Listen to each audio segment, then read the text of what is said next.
Bueno, ¿habéis valorado que ese plato de fruta que tenéis allí tiene más tecnología que el iPhone que lleváis en el bolsillo?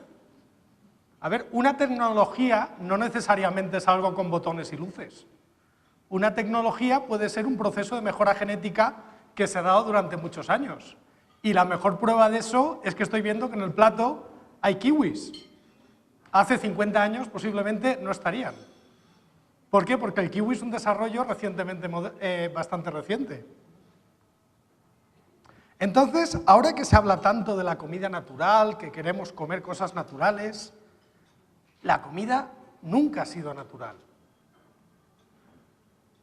¿Por qué? Porque lo que comemos, los animales y plantas que nos dan de comer, en la naturaleza no podrían existir.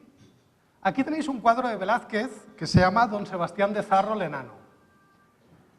El personaje del cuadro tiene una enfermedad conocida como acondroplasia o enanismo de extremidades cortas.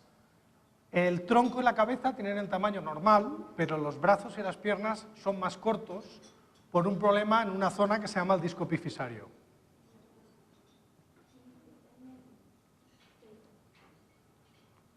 Bueno,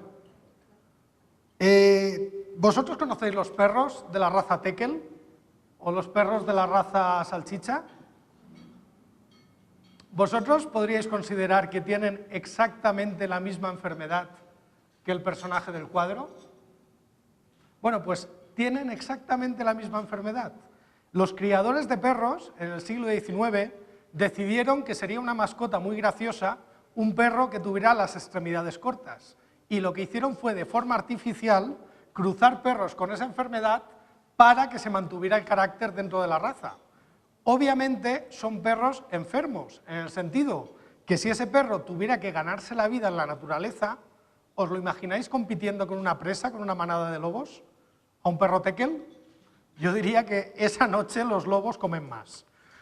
Pero bueno, me da igual que sea un tekel o que sea un rottweiler, que puede ser muy fiero, muy tal, pero contra una manada de lobos que están acostumbrados a cazar en grupo, lo pasaría muy, muy mal.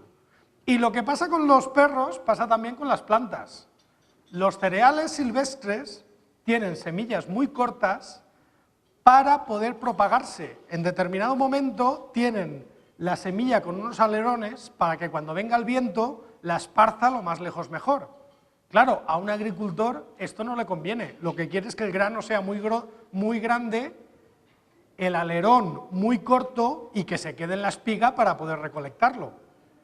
¿Qué hemos hecho? Pues a lo largo de generaciones seleccionar aquellas mutaciones que hacían el grano más gordo, la espiga más corta y que no tenían el alerón que le permitiera volar. Un caso extremo, el teosinte.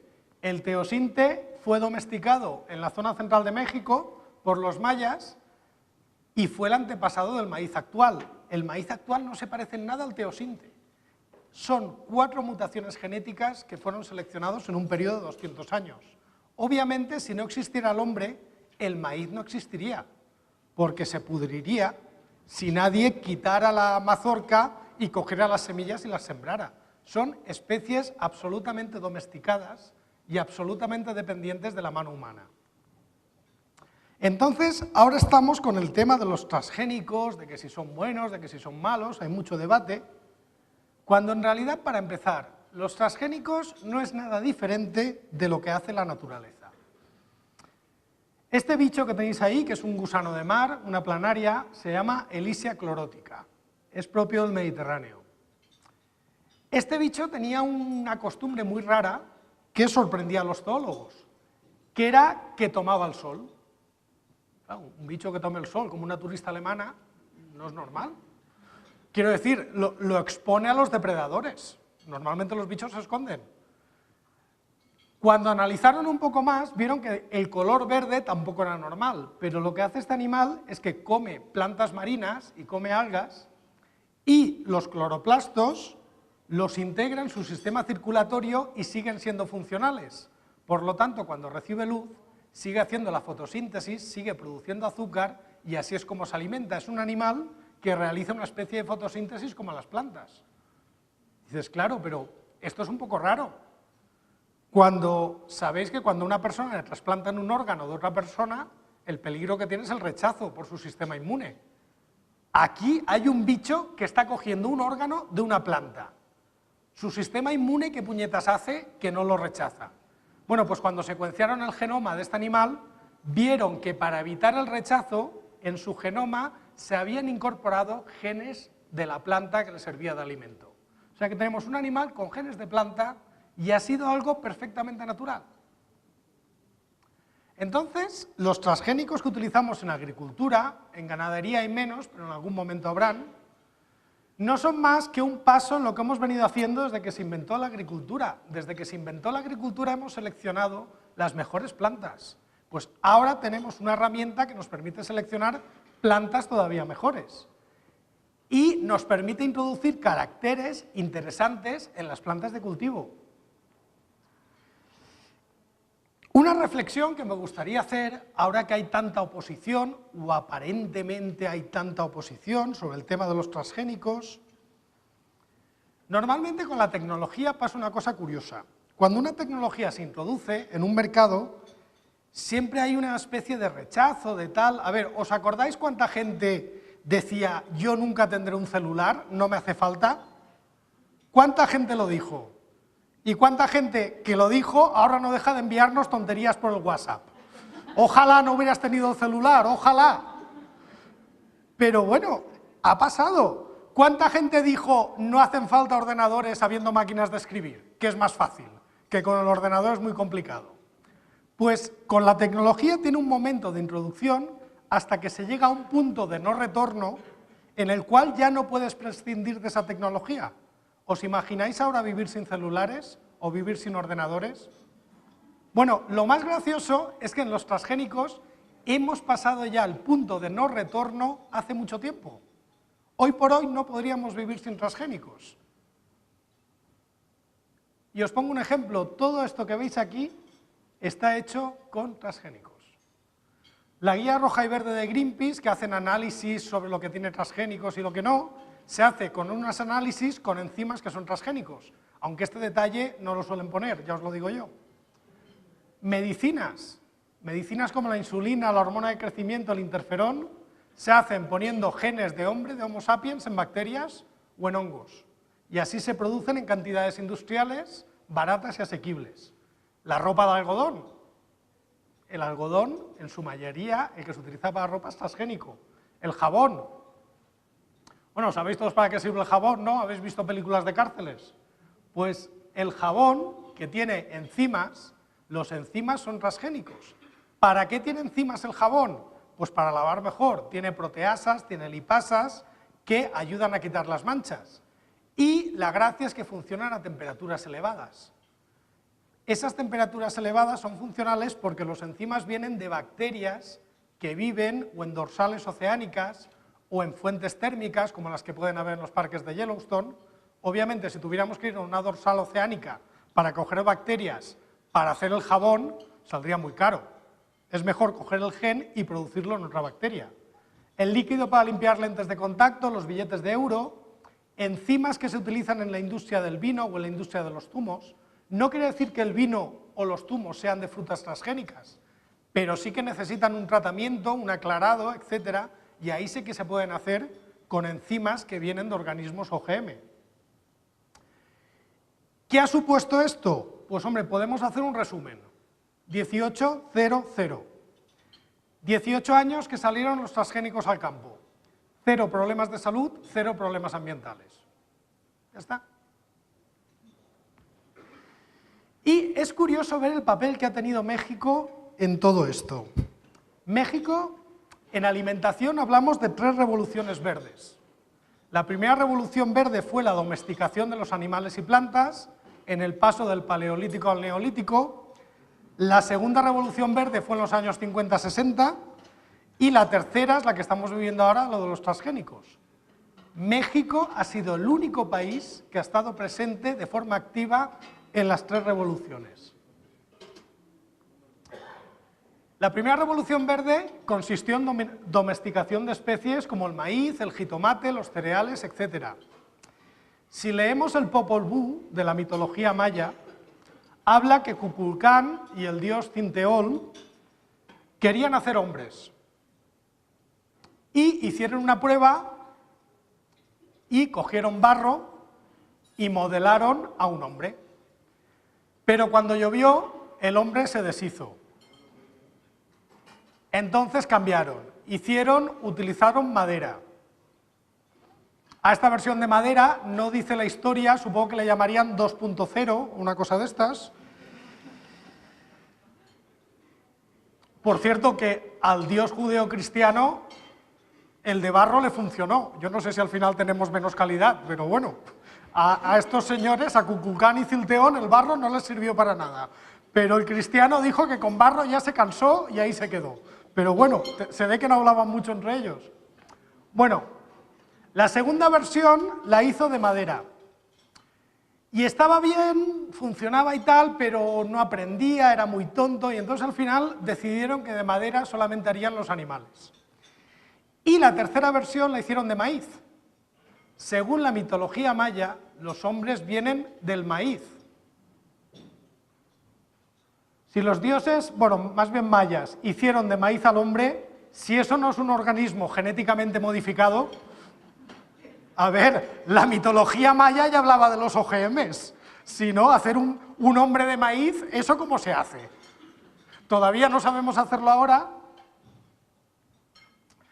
En la segunda revolución verde, las especies de cereales que aún hoy están dando de comer al mundo se desarrollaron en México. El trabajo fue básicamente de Norman Borlaug, pero con un importante equipo de colaboradores mexicanos, que si me dejo algunos, pero me perdone. Y la tercera revolución verde, uno de los personajes que trabajó en el laboratorio de Van Montagu en Bélgica era el científico mexicano Herrera Estrella. Por lo tanto, México es el único país que ha tenido una presencia activa en las tres revoluciones verdes. Si alguien tiene dudas y no quiere nada que haya pasado por estas tres revoluciones verdes, aquí se lo digo. Lo de la izquierda es un maíz natural, que no ha tenido ningún tipo de intervención humana.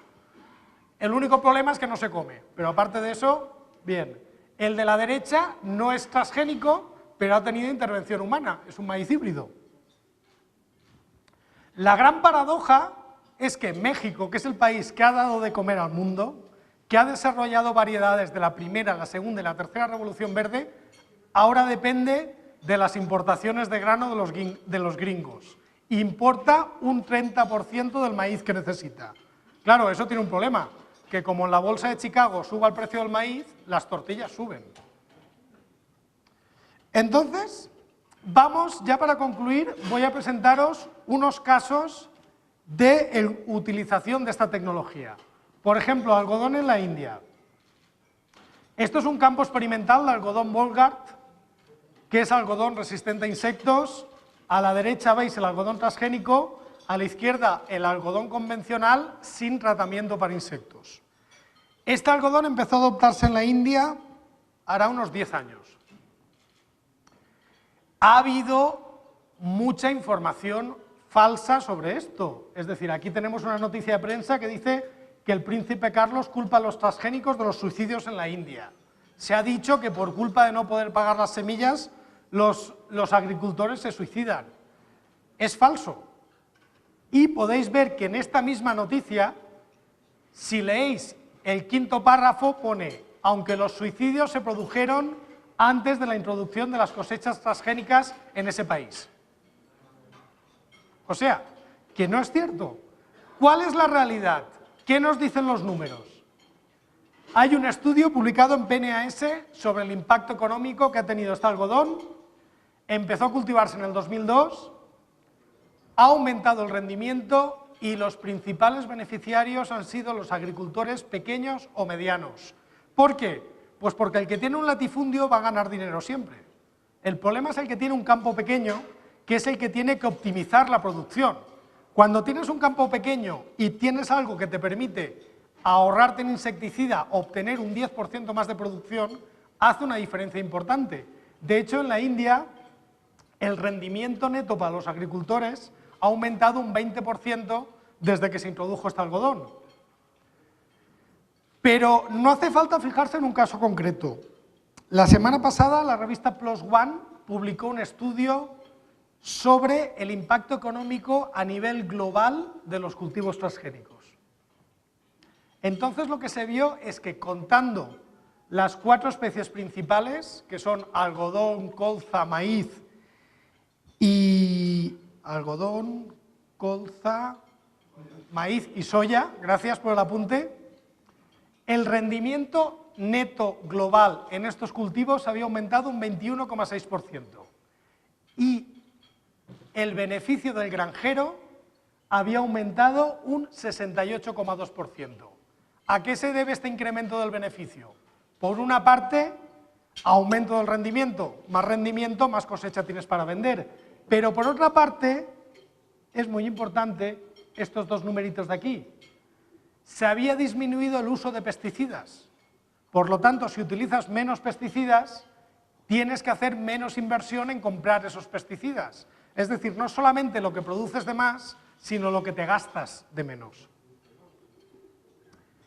Y, hombre, los números son bastante elocuentes. Estas son las cifras de utilización de organismos transgénicos en el mundo y no parece que sea un mercado dubitativo o no parece que se estén frenando. Básicamente, cada año la superficie a nivel mundial aumenta un 10% sobre el año anterior. Y lo más curioso es que el mayor incremento se ha dado en países en vías en desarrollo. No obstante, hay gente que todavía no quiere transgénicos, que tiene miedo de los transgénicos, y al final todo es dinero. Es decir, este miedo a los transgénicos produce situaciones ridículas.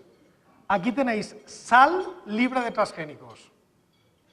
Y aquí tenéis papel de fumar libre de transgénicos. Sanísimo. Lo que pongas dentro ya no sé si es transgénico o no, pero el papel de fumar es muy sano. O incluso aquí tenéis agua libre de transgénicos. Agua sin transgénicos, lo más de lo más. En fin, estas son las cosas que hacen que haya mala información, que la gente tenga miedo a los transgénicos, siempre hay alguno que se aprovecha económicamente. Y la tecnología no es una tecnología que ya haya llegado al techo, al contrario, es una tecnología que está empezando. De hecho, lo que hay en el campo es lo antiguo, lo primero que salió. ¿Qué viene ahora? Pues, por poneros unos pocos ejemplos, tomates que previenen el cáncer, que actualmente se están haciendo ensayos clínicos en humanos, se están desarrollando en mi instituto en Valencia en colaboración con el John Innes de Gran Bretaña. Bangladesh ha presentado una berenjena resistente a insectos. Ha sido también un desarrollo de un organismo público. Indonesia tiene a punto de lanzar la caña de azúcar tolerante a salinidad y la caña de azúcar tolerante a herbicida. Y esto es un caso muy triste. Trigo apto para celíacos. Este ha sido desarrollado en un instituto en España, en Córdoba, con fondos públicos. El trabajo ya está publicado, el desarrollo ya está en laboratorio. El problema es que la ley europea para transgénicos es muy restrictiva. Los derechos los ha comprado la empresa americana Dow AgroScience. Es decir, que invertimos dinero en ciencia en Europa y se lo acaba llevando las compañías americanas. Como estrategia es desastrosa. Y nada, muchas gracias por vuestra atención. Si tenéis alguna pregunta, o bien por Twitter, o bien me la hacéis ahora, como queráis. Ha sido un placer.